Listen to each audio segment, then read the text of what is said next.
সুপ্রিয় নবম শ্রেণীর শিক্ষার্থীরা, আশা করি তোমরা সবাই ভালো আছো, সুস্থ আছো। আজকে তোমাদের মধ্যে পদার্থবিজ্ঞান নিয়ে ক্লাস নিয়ে আমি হাজির হয়েছি, আবুল হাসান। তো তোমাদের ক্লাস শুরু করার আগে প্রথমেই ধন্যবাদ জানাই আমাদের শ্রদ্ধেয় অধ্যক্ষ মহোদয় স্যারকে, সেই সাথে ধন্যবাদ জানাই আমাদের দ্বিভাষাকার ইনচার্জদ্বয় স্যারদেরকে, সেই সাথে ধন্যবাদ জানাই আমার সহকর্মী রাশেদ স্যারকে। উনি আমাকে এই ক্লাসের ব্যাপারে সহযোগিতা করেছেন। তো চলো আমরা দেরি না করে ক্লাসটি শুরু করি। তো আজকে আমি তোমাদের সপ্তম অধ্যায় তরঙ্গ এবং শব্দ নিয়ে আলোচনা করব। তো এই অধ্যায় থেকে দুইটা পার্ট থাকবে, এই অধ্যায়ের দুইটা পার্ট। আজকে আমরা প্রথম পার্ট নিব, আগামী ক্লাসে আমরা ইনশাল্লাহ দ্বিতীয় পার্ট নিব। এই দুইটা পার্টের মাধ্যমে ইনশাল্লাহ এই অধ্যায়টি শেষ হয়ে যাবে। তাহলে দেখো, আমি প্রথমে কিছু ছবি দেখাবো। এটা দেখে তোমরা বুঝতে পারছো যে এটা হচ্ছে সমুদ্রের ঢেউ। এটা দেখছো যে একটা স্থির পানিতে যখন তোমরা ঢিল ছুঁড়ো, তখন এই ঢিলগুলোর কারণে পানিগুলো আন্দোলিত হয়, তার একটা ছবি। এটা হচ্ছে একটা ধান ক্ষেত, ধান ক্ষেতের মধ্যে যখন বাতাস বয়ে যায়, তখন ধান ক্ষেতে বাতাসের সাথে দোল খেতে থাকে সেটা। তাহলে এই চিত্রগুলো দেখে তোমরা অবশ্যই আজকে পার্টটি গেস করতে পারছো। হ্যাঁ, আজকের পার্টটি হলো তরঙ্গ। আজকের পার্টটি হলো তরঙ্গ। তো আজকে আমরা তরঙ্গ নিয়ে আলোচনা করব। তো দেখো, আমরা তরঙ্গ নিয়ে আলোচনা করার আগে দেখে নিই আজকে ক্লাস থেকে আমরা কী কী শিখব। তো আমাদের কী কী শিখন ফল আজকের ক্লাস থেকে আমরা শিখে নেব, সেটা একটু দেখে নিই। প্রথমেই দেখো, তরঙ্গ কী সেটা শিখব। অনুপস্থ তরঙ্গ এবং অনুদৈর্ঘ্য তরঙ্গের ব্যাখ্যা শিখব এবং পার্থক্য শিখব। কম্পাঙ্ক পর্যায়কালের মধ্যে সম্পর্ক শিখব। তরঙ্গ বেগ, কম্পাঙ্ক এবং তরঙ্গ দৈর্ঘ্যের মধ্যে সম্পর্ক, সেটাও আমরা শিখব। এবং আগামী ক্লাসে আমরা এই অধ্যায় থেকে গাণিতিক পার্ট এবং সাউন্ড সেকেন্ড পার্টটা আমরা ইনশাল্লাহ করে এই চ্যাপ্টারটা শেষ করে দিব। তো তোমরা সবাই কাগজ কলম নিয়ে বসে পড়ো। আশা করি ক্লাসটি অনেক আনন্দকর হবে। তাহলে দেখো, তোমরা কখনো অবশ্যই পানির মধ্যে ঢিল ছুঁড়ছো, ঢিল ছুঁড়লে কী হয়? পানিগুলোর মধ্যে আন্দোলিত হয়। তাহলে তরঙ্গ বা ওয়েভ হচ্ছে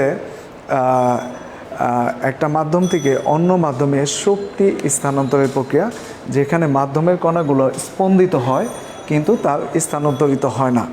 তাহলে এখানে দেখো, আমি লিখে ফেলছি যে মাধ্যমের কণাগুলো স্থান পরিবর্তন না করে এর ভিতর দিয়ে এক জায়গা থেকে অন্য জায়গায় শক্তি স্থানান্তরের প্রক্রিয়া হলো তরঙ্গ। তাহলে তরঙ্গ হচ্ছে এক মাধ্যম থেকে অন্য মাধ্যমের ভিতরে শক্তি স্থানান্তরের প্রক্রিয়া, যেখানে মাধ্যমের কণাগুলো স্পন্দিত হবে এবং তার স্থানচ্যুত হবে না। দেখো, আমি তোমাদের একটা এক্সাম্পল দিলে তোমরা সহজেই বুঝতে পারবা। তোমরা ওই পুকুরের মধ্যে দেখছো, যখন ঢেউ আসে, কচুরিপানাগুলো কী হয়? ঢেউয়ের সাথে সামনে পেছনে আসতে থাকে, মানে তার স্থান সামনে পেছনে আসতে থাকে। কিন্তু আবার যখন ঢেউ চলে যায়, তখন ওই কচুরিপানাগুলো আবার স্থির অবস্থায় আগের জায়গায় ফিরে আসে। তাহলে তরঙ্গ হলো সেটা, যে এক মাধ্যম থেকে অন্য মাধ্যমে শক্তি স্থানান্তর প্রক্রিয়া, যেখানে মাধ্যমের কণাগুলো কী হবে? স্পন্দিত হবে এবং স্থানান্তরিত হবে না। আচ্ছা, এরপরে আমরা চলে যাই নেক্সট স্লাইডে। আমরা এখান থেকে এই কোশ্চেনটা প্রায়ই পরীক্ষাতে আসে, তরঙ্গের বৈশিষ্ট্যগুলো কী কী। দেখো, আমি যে সংজ্ঞার মধ্যে যে কথাটা বলছি, এখানে সেই কথাগুলোই লেখা আছে। তাহলে প্রথম আমরা বৈশিষ্ট্য কী দিছি? তরঙ্গ সঞ্চালনের জন্য মাধ্যমের প্রয়োজন হয়। তরঙ্গ সঞ্চালনের জন্য মাধ্যমের প্রয়োজন হয়, যেমন বায়ু মাধ্যম হতে পারে, পানি মাধ্যম হতে পারে। এরকম মাধ্যমের কণাগুলো স্থান পরিবর্তন হয় না, কেবল নিজ অবস্থান থেকে স্পন্দিত হয়। কণাগুলো স্থান পরিবর্তন হয় না, নিজ অবস্থান থেকে কি হয়? একটু আগেই তোমাদের যখন ওই কচুরিপানার এক্সাম্পলটা দিলাম, যখন ঢেউ আসলো, কচুরিপানাটা সামনে আসলো, আবার ঢেউ পেছনে গেল, কচুরিপানাটা পেছনে গেল। কিন্তু যখন ঢেউটা স্থির হয়ে গেল, তখন কচুরিপানাটা স্থির অবস্থায় সে জায়গায় বসে গেল। তাহলে মাধ্যমের কণাগুলো স্পন্দিত হবে, কিন্তু স্থান পরিবর্তন করবে না, শুধু স্পন্দিত হবে। সকল তরঙ্গই শক্তি বা তথ্য স্থানান্তরিত করে। এখানে স্থানান্তরিত বানানটা একটু মিস্টেক আছে, তোমরা এটা ঠিক করে লিখে ফেলো। সকল তরঙ্গই হচ্ছে তথ্য বা শক্তি স্থানান্তরিত করে। তরঙ্গের বেগ মাধ্যমের প্রকৃতির উপর নির্ভর করে। তরঙ্গের প্রতিফলন, প্রতিসরণ এবং উপরিপাতন ঘটে। তাহলে 5টা বৈশিষ্ট্য আমরা তরঙ্গ দিয়েছি। তোমরা বাসার মধ্যে 5টা বৈশিষ্ট্য তোমরা শিখে ফেলবে। দেখো এখানে একটা এক্সাম্পল দিচ্ছি। দেখো একটা দড়ি নিয়ে একজন কি করতেছে, এরকম ঘোরাচ্ছে, সেটা কি হইতেছে, একবার একবার আপ হইতেছে, আবার ডাউন হইতেছে। আর এখানে দেখো, এখানে পানির মধ্যে যখন হইতেছে, একবার সংকুচিত হইতেছে, একবার প্রসারিত হয়েছে। তাহলে এই ঘটনা দেখে আমরা বুঝতে পারছি তরঙ্গ হলো দুই প্রকার। তরঙ্গ হলো দুই প্রকার। দেখো একটা হচ্ছে অনুপ্রস্থ তরঙ্গ, আর একটা হচ্ছে অনুদৈর্ঘ্য তরঙ্গ। একটা হচ্ছে অনুপ্রস্থ তরঙ্গ, আরেকটা হচ্ছে অনুদৈর্ঘ্য তরঙ্গ। তাহলে তরঙ্গ আমরা পেলাম কয় প্রকার? দুই প্রকার, অনুপ্রস্থ, আরেকটা কি অনুদৈর্ঘ্য। একটা হচ্ছে সাইন ওয়েভ, আরেকটা হচ্ছে কজ ওয়েভ। তাহলে একটা সংখ্যা কি, যে তরঙ্গ মাধ্যমে স্পন্দনের দিকের সাথে সমকোণে অগ্রসর হয়, যে তরঙ্গ মাধ্যমে স্পন্দনের দিকের সাথে সমকোণে অগ্রসর হয় তাকেই বলে অনুপ্রস্থ তরঙ্গ। আর যে তরঙ্গ মাধ্যমে স্পন্দনের দিকের সাথে সমান্তরালে অগ্রসর হয়, দেখো একই লাইনে, একটা লাইনে হচ্ছে একবার সংকুচিত হচ্ছে, একবার প্রসারিত হচ্ছে, একবার সংকুচিত, একবার প্রসারিত। আর এখানে দেখো অনুপ্রস্থর ক্ষেত্রে একবার কি হইতেছে, একবার তরঙ্গ শীর্ষ হচ্ছে, আবার তরঙ্গপাত হচ্ছে, একবার উপর দিকে উঠছে, আবার নিচের দিকে নামছে। তোমরা কক্সবাজার নিশ্চয়ই গিয়েছো, সেখানে দেখতে পেয়েছো যে সমুদ্রের ঢেউ তোমরা পানিতে নামলে দেখতে পেয়েছো তোমাকে কি করলো, একবার বাধা প্রয়োগ করলো, আবার সেটা নিচে নেমে গেল। তাহলে একবার আপ, একবার হচ্ছে ডাউন। একটা হচ্ছে তরঙ্গ শীর্ষ, আরেকটা হচ্ছে তরঙ্গপাত। উপরটা হচ্ছে তরঙ্গ শীর্ষ, আর নিচেরটা হচ্ছে তরঙ্গপাত। তাহলে অনুপ্রস্থ তরঙ্গ কি, যে তরঙ্গ মাধ্যমের স্পন্দনের দিকের সাথে সমকোণে অগ্রসর হবে সেটাকেই বলবো আমরা অনুপ্রস্থ তরঙ্গ। যে তরঙ্গ মাধ্যমের স্পন্দনের দিকের সাথে সমান্তরালে অগ্রসর হবে সেটাকেই বলবো আমরা অনুদৈর্ঘ্য তরঙ্গ। এটা কীভাবে উৎপন্ন হয়, একটা তরঙ্গ শীর্ষ, সমুদ্রের ঢেউ একটা উপরে ওঠে আবার নিচে নামে, তরঙ্গ শীর্ষ এবং তরঙ্গপাত নিয়ে অনুপ্রস্থ তরঙ্গ গঠিত হয়। মাধ্যমের সংকোচন এবং প্রসারণের ফলে অনুদৈর্ঘ্য তরঙ্গ গঠিত হয়। তাহলে অবশ্যই তোমরা তরঙ্গ, অনুপ্রস্থ তরঙ্গ এবং অনুদৈর্ঘ্য তরঙ্গ বুঝতে পেরেছো। তাহলে দেখো অনুপ্রস্থ তরঙ্গটা আবার দেখাচ্ছি। এই যে দেখো, এটা হচ্ছে আপ, এটা হচ্ছে ডাউন, এটা হচ্ছে তরঙ্গ শীর্ষ, এটা হচ্ছে তরঙ্গপাত। তাহলে দেখো যে তরঙ্গ, আমি যে সংজ্ঞাটা বলছি সেই কথাটাই বলছে, মাধ্যমে স্পন্দনের দিকের সাথে লম্বভাবে অগ্রসর হয়, লম্বভাবে অগ্রসর হচ্ছে, দেখো লম্বভাবে অগ্রসর হচ্ছে, সেটাই হচ্ছে অনুপ্রস্থ তরঙ্গ।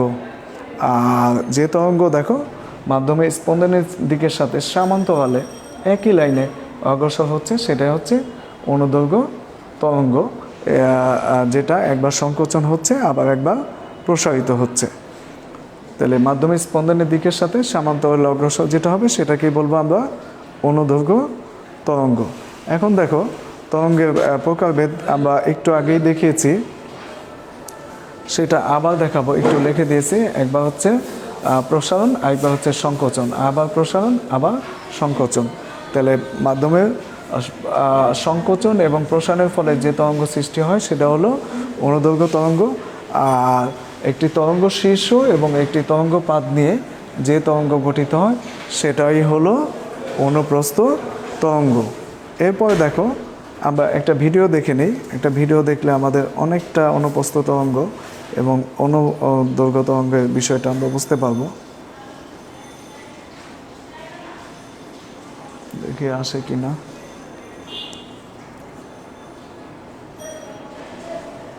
ওপেন হয়েছে।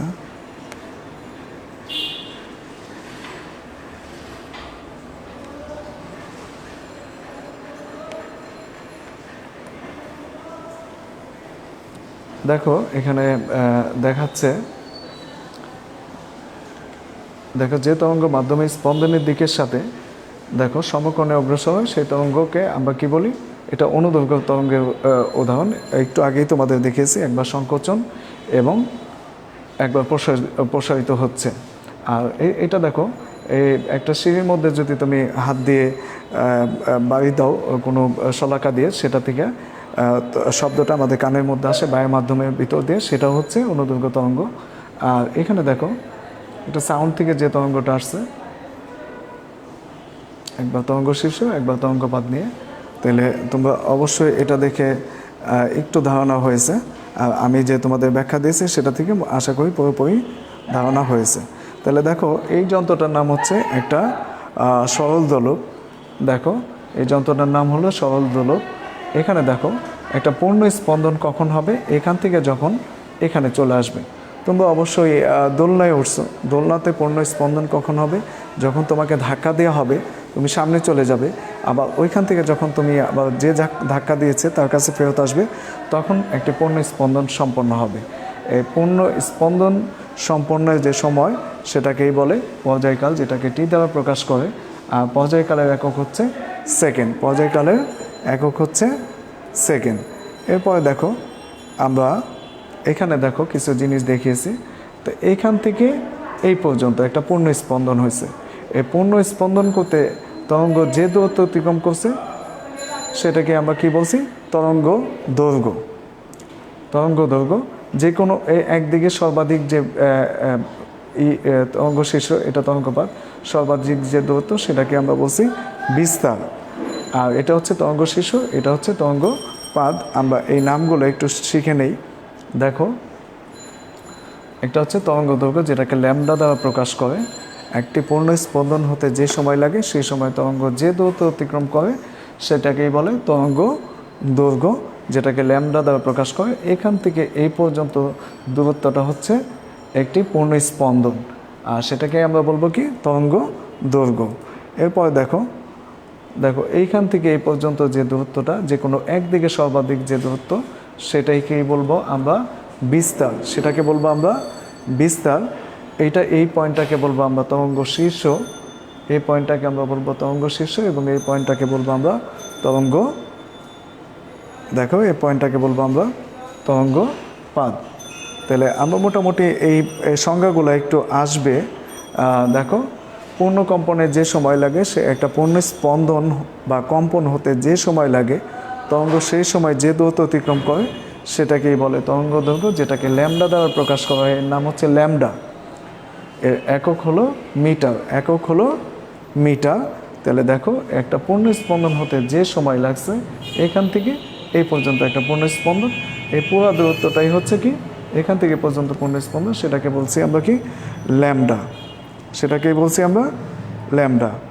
আর এখান থেকে এই পর্যন্ত সর্বাধিক যে কোনো একদিকে সর্বাধিক যে দূরত্ব অতিক্রম করে সেটাকে আমরা বলছি বিস্তার। তাহলে সাম্যাবস্থান থেকে যে কোনো একদিকে তরঙ্গ স্থিত কোনো কণার সর্বাধিক যে সরণ সেটাকেই আমরা বলছি বিস্তার, বিস্তারকে এ দ্বারা প্রকাশ করে। তাহলে দেখো এখান থেকে সর্বাধিক যে দূরত্ব বা সরণ সেটাকে আমরা বলছি কি, বিস্তার। আর পর্যায়কাল কি, একটা পূর্ণ স্পন্দন সম্পন্ন হওয়া যে সময়কাল, একটা পূর্ণ স্পন্দন দোলনার মধ্যে এখান থেকে ধাক্কা দিলাম, তুমি ওইখানে চলে গেলে, আবার ওইখান থেকে এখানে ফেরত আসলাম, তখন কি হলো, একটা পূর্ণ স্পন্দন হইল। সেই সময়কালকেই বলে পর্যায়কাল, যেটাকে টি দ্বারা প্রকাশ করে। একক হচ্ছে সেকেন্ড, আর কম্পাঙ্ক হচ্ছে একটি পূর্ণ স্পন্দন করতে যে সময় লাগে তাকে কম্পাঙ্ক লাগে, বা এক সেকেন্ডে যে কয়টি পূর্ণ স্পন্দন হয় সেটাকে কম্পাঙ্ক, যেটাকে এফ দ্বারা প্রকাশ করা হয়। এরপরে দেখো এখানে দেখাইছে এই যে একটা পূর্ণ স্পন্দনের দূরত্বই হলো পূর্ণ তরঙ্গ, পূর্ণ স্পন্দনের যে দূরত্ব সেটাই হলো পূর্ণ তরঙ্গ। আর এখানে দেখো এক সেকেন্ডে যে কয়টি পূর্ণ স্পন্দন দেয় সেটাকে বলে কম্পাঙ্ক। তাহলে একটা পূর্ণ স্পন্দনের যে দূরত্ব সেটা হচ্ছে পূর্ণ তরঙ্গ, যেটাকে ল্যামডা দ্বারা প্রকাশ করে। আর এক সেকেন্ডে যে কয়টা তরঙ্গ সংখ্যা সেটাই হচ্ছে কম্পাঙ্ক। এরপরে দেখো এই পয়েন্টগুলো আমরা একটু ইন্ডিকেট করি। ল্যামডা হচ্ছে তরঙ্গ দৈর্ঘ্য, ল্যামডা হচ্ছে তরঙ্গ দৈর্ঘ্য, এরপরে এফ হচ্ছে কম্পাঙ্ক, এ হচ্ছে তরঙ্গের বিস্তার। একটু আগে আমরা তিনটা সংজ্ঞা বলে দিচ্ছি। এইখান থেকে এই পর্যন্ত সর্বাধিক সরণ সেটা হচ্ছে বিস্তার, যেটাকে এই দ্বারা প্রকাশ করে। আর ল্যামডা হচ্ছে একটা পূর্ণ স্পন্দনের সময় তরঙ্গ যে দূরত্ব অতিক্রম করে সেটা হচ্ছে তরঙ্গ দৈর্ঘ্য, এবং কম্পাঙ্ক হচ্ছে এক সেকেন্ডে যতটি পূর্ণ স্পন্দন দেয় সেটাই হচ্ছে কম্পাঙ্ক। এরপরে দেখো আমরা এখানে বলছি তরঙ্গায়িত কণার যে কোনো মুহূর্তের গতির যে সামগ্রিক অবস্থা, যেমন তরঙ্গের দিক, সরণ, বেগ, ত্বরণ, এটাকেই বলে দশা, এটাকেই বলে দশা, মানে গতির যে সামগ্রিক অবস্থা সেটাই হচ্ছে দশা। তাহলে এখানে দেখো আমার এখানে পি এবং কিউ, আর এবং এস দুইটাই হচ্ছে দশা।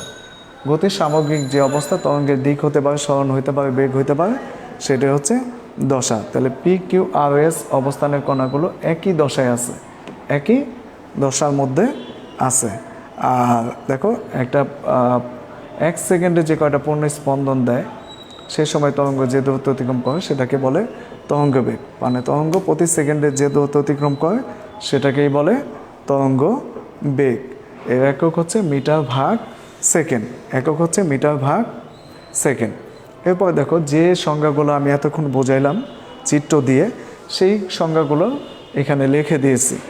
দেখো এখানে বলছে পূর্ণ স্পন্দন কি, যে কোনো একদিকে যাত্রা আবার সেই দিকে ফেরত আসলে পূর্ণ স্পন্দন হয়। ওই যে বলছি দোলনার এখান থেকে ওখানে চলে গেছো বা ওইখান থেকে এখানে ফেরত আসছো, ঢেউ একবার ওপর থেকে নিচে নামছে আবার নিচে থেকে উপরে উঠছে, তাহলে সেটা হচ্ছে পূর্ণ স্পন্দন। পর্যায়কাল কি, পূর্ণ স্পন্দন সম্পন্ন করতে যে সময় লাগে যেটাকে পর্যায়কাল বলে। কম্পাঙ্ক হচ্ছে 1 সেকেন্ডে যতগুলো পূর্ণ স্পন্দন দেয় সেটাকে বলে কম্পাঙ্ক। আর যে কোনো তরঙ্গ সৃষ্টিকারী কোনো যে পূর্ণ স্পন্দন হতে যে সময় লাগে সেই সময় তরঙ্গ যে দূরত্ব অতিক্রম করে তাকে বলে তরঙ্গ দৈর্ঘ্য। এগুলো লাগবে কেন? কারণ এইগুলো না জানলে আমরা গাণিতিক ট্রামও করতে পারবো না। এবং একটু আগে বলে আসছি তোমাদের শিখনফলের মধ্যে কম্পাঙ্ক এবং পর্যায়কালের মধ্যে সম্পর্ক, এবং বলছি তরঙ্গ বেগ, কম্পাঙ্ক এবং তরঙ্গ দৈর্ঘ্যের মধ্যে সম্পর্ক, সেটা আমরা নিরূপণ করতে পারবো না। তাহলে দেখো এখানে বলছি কম্পাঙ্ক এফ, পর্যায়কাল টি এর মধ্যে সম্পর্ক। তার মানে এটা অনেক সময় আসে এফ টি ইকুয়াল 1, প্রমাণ করো এফ টি ইকুয়াল 1। তাহলে টি সেকেন্ডে স্পন্দন হয় কয়টি? একটি। টি সেকেন্ডে, টি মানে পর্যায়কাল, তাহলে টি সেকেন্ডে স্পন্দন হয় একটি। টি সেকেন্ডে 1 সেকেন্ডে স্পন্দন হয়, তাহলে কী হবে ঐকিক নিয়ম 1/tt। তাহলে 1 সেকেন্ডে যে কয়টি স্পন্দন হয় সেটাকে কি বলে? একটু আগে আমরা সংজ্ঞার মধ্যে শিখেছি, যেটাকে বলে হচ্ছে কম্পাঙ্ক। তাহলে কম্পাঙ্ক এফ সমান কি আমরা লিখতে পারি কি 1/t। এটাকে কোনাকুনি গুণ করলে আমরা লিখতে পারি এফ টি সমান 1। তাহলে কম্পাঙ্ক এবং পর্যায়কালের মধ্যে সম্পর্ক আমাদের হয়ে গেল।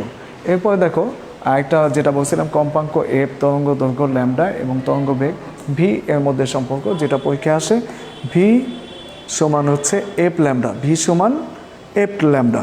তাহলে দেখো একটি পূর্ণ স্পন্দনের বা কম্পনের সময় তরঙ্গের অতিক্রান্ত দূরত্ব হচ্ছে ল্যামডা। একটা পূর্ণ স্পন্দন হতে যে সময় লাগে সেই সময় তরঙ্গ যে দূরত্ব অতিক্রম করে সেটাকেই বলে কি ল্যামডা, সেটাকেই বলে ল্যামডা বা তরঙ্গ দৈর্ঘ্য। একটি পূর্ণ স্পন্দনের সময় তরঙ্গের অতিক্রান্ত দূরত্ব তাহলে হচ্ছে এফটি, পূর্ণ একটি জায়গায় আমরা দিয়ে দিচ্ছি কি এফটি, তাহলে একই কথা, তাহলে এফ ল্যামডা, এফ ল্যামডা। তাহলে এফটি পূর্ণ তরঙ্গ তৈরি করার সময় হচ্ছে কয় সেকেন্ড? তাহলে 1 সেকেন্ড। তাহলে 1 সেকেন্ডের সময় তরঙ্গের অতিক্রান্ত দূরত্ব কি এফ ল্যামডা। তাহলে আমরা জানি 1 সেকেন্ডে তরঙ্গ যে দূরত্ব অতিক্রম করে তাকে বলে তরঙ্গের বেগ। প্রতি সেকেন্ডে তরঙ্গ যে দূরত্ব অতিক্রম করে তাকে বলে তরঙ্গ বেগ, যেটাকে ভি দ্বারা প্রকাশ করে। তাহলে আমরা লিখতে পারি ভি সমান হচ্ছে এফ ল্যামডা। আমাদের কিন্তু প্রায় এই ইকুয়েশনটা আসে এবং অঙ্কেও এই দুইটা ইকুয়েশন ব্যবহার হয়। তো বাসায় তোমরা এটা একবার করে একদমই সহজ ঐকিক নিয়মের মতো দেখে নিবে। এরপরে দেখো আমরা তোমাদের একটা বাড়ির কাজ দিব আজকে, অনুপ্রস্থ এবং অনুদৈর্ঘ্য তরঙ্গের মধ্যে 5টি পার্থক্য। সেটা আমি একটু আগেই প্রথম দিকে পড়ে আসছি, যে তরঙ্গ মাধ্যমের স্পন্দনের দিকের সাথে সমকোণে অগ্রসর হবে সেটাকে বলবো অনুপ্রস্থ তরঙ্গ, যেটাকে সাইন ওয়েভও বলে। যে তরঙ্গ মাধ্যমের স্পন্দনের দিকের সাথে সমান্তরালে অগ্রসর হবে সেটাকে বলবো অনুদৈর্ঘ্য তরঙ্গ। মাধ্যমের তরঙ্গ শীর্ষ এবং তরঙ্গপাত নিয়ে অনুপ্রস্থ তরঙ্গ গঠিত হয়, আর মাধ্যমের সংকোচন এবং প্রসারণের ফলে অনুদৈর্ঘ্য তরঙ্গ গঠিত হয়। সেটা তোমাদের বাড়ির কাজ। তোমাদের ক্লাসে যখন যাব তখন অবশ্যই বাড়ির কাজটা আমাকে দেখাতে হবে। এরপরে দেখো আজকের মতো এতটুকুই থাক। যেহেতু তোমরা নবম শ্রেণীর শিক্ষার্থী, তোমাদের সবাইকে শুভেচ্ছা জানিয়ে এবং পদার্থবিজ্ঞানের ভীতি দূর করে তোমরা সবাই ভালো করে বিজ্ঞান শিক্ষায় আগ্রহ করো। বিজ্ঞান শিক্ষা তোমাদের জন্য অনেক সহজ হবে, লাগবে শুধু তোমাদের আগ্রহ। সবাইকে ধন্যবাদ জানিয়ে আজকের মতো ক্লাস শেষ করছি। আল্লাহ হাফেজ।